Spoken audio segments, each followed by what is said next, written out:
हरे कृष्णा। आज मैं भगवत गीता का 5.1 और 5.2 बोलूँगा। आज चैप्टर 5 स्टार्ट होगा मेरा। तो गीता बोलने से पहले हरे कृष्ण कृष्ण कृष्ण हरे हरे, हरे राम राम राम हरे हरे। तो 5.1 में अर्जुन इस बार सोचते हैं, जब कुरुक्षेत्र का मैदान में भगवान श्री कृष्ण अर्जुन का ज्ञान दे रहे थे, तब अध्याय 5 की शुरुआत में अर्जुन के मन में यह गहराई शंका उठी।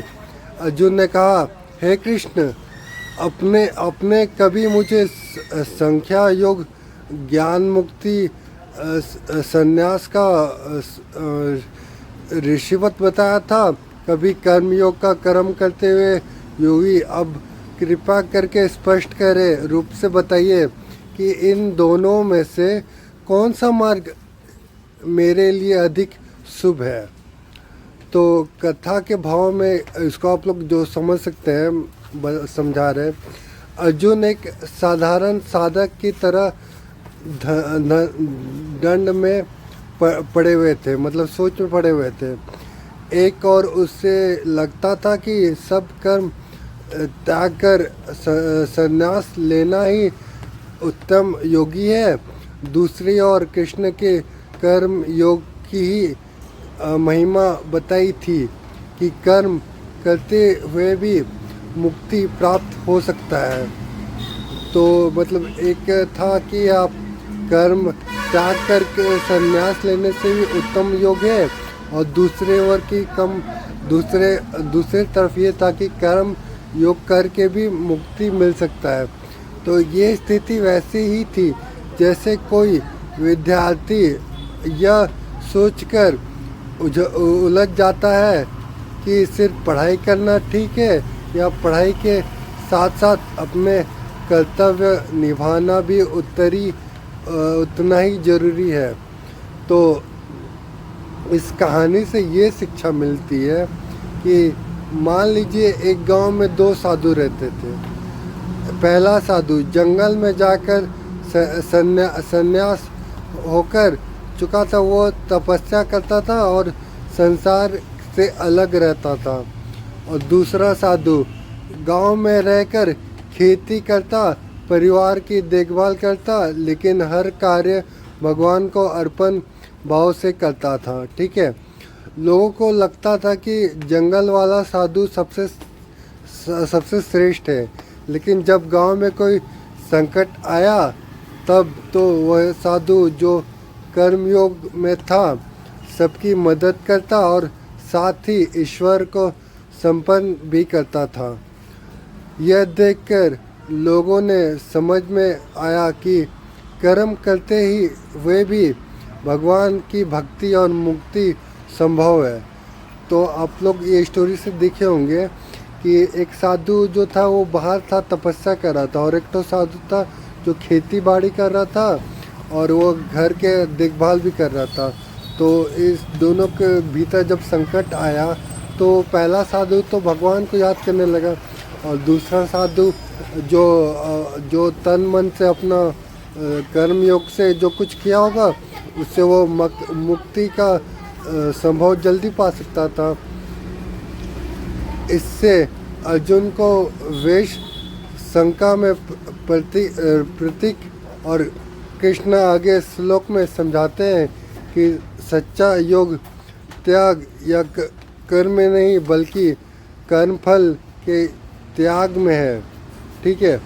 मतलब सच्चा योग उसमें मतलब संन्यास लेने में नहीं है, और सच्चा दूसरा योग जो है कर्मफल का योग उसमें है। यानी कर्म करते रहे लेकिन उसकी फल ईश्वर को संपन्न करके दे।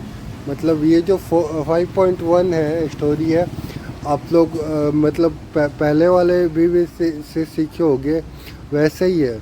और ये जो अब मैं 5.2 बोलूँगा, 5.2 में भी वैसे ही होता है कि अर्जुन की परीक्षा के उत्तर में भगवान श्री कृष्ण मुस्कुराए और कहते हैं, हे अर्जुन, संन्यास कर्म त्याग और कर्म योग कर्तव्य करते हुए योगी है।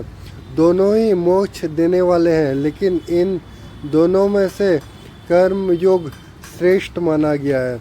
तो इसके रिलेटेड भी मैंने एक स्टोरी तैयार किया है, आप ये स्टोरी देखो, आपको ये स्टोरी अच्छा लगेगा। हरे कृष्णा। अर्जुन ने भगवान से मार्गदर्शन मांगा, जो कि क्या युद्ध छोड़कर संसार में बन जाओ, फिर युद्ध करते हुए भगवान को याद करो। भगवान श्री कृष्ण ने समझाया, अर्जुन, संन्यास और कर्म योग दोनों ही मोक्ष का मार्ग है, लेकिन संन्यास कठिन है। सब कर्म का त्याग कर मन को पूरी तरह भगवान में लगाकर किसी के लिए आसान नहीं है, जबकि कर्म योग सहज है। इंसान अपने कर्तव्य को करता है, लेकिन उसके फल ही आसक्ति छोड़कर देता है। इस तरह वो भी मोक्ष को प्राप्त होता है। श्री कृष्ण ने उदाहरण देकर समझाया, जैसे दो मित्र यात्री पर्वत की चोटी पर जाना चाहते हैं। एक यात्री कठोर और कठिन मार्ग चुनता है, जिससे कई बाधाएं आती है उसके रास्ते में। यह है संन्यास का मार्ग। दूसरा यात्री थोड़ा सा सरल मार्ग चुनता है, जिसमें चलते चलते वह अपने कार्य करता है और फिर भी ऊपर पहुंच जाता है। यह है कर्म योग का मार्ग। दोनों शिखर तक पहुंचते हैं। दूसरा मार्ग साधारण मनुष्य के लिए अधिक उपयुक्त है और कल्याणकारी है। इस श्लोक से ये सीख मिलता है, केवल कर्म छोड़ना जरूरी नहीं है, बल्कि फल की असफलता छोड़ना ही असली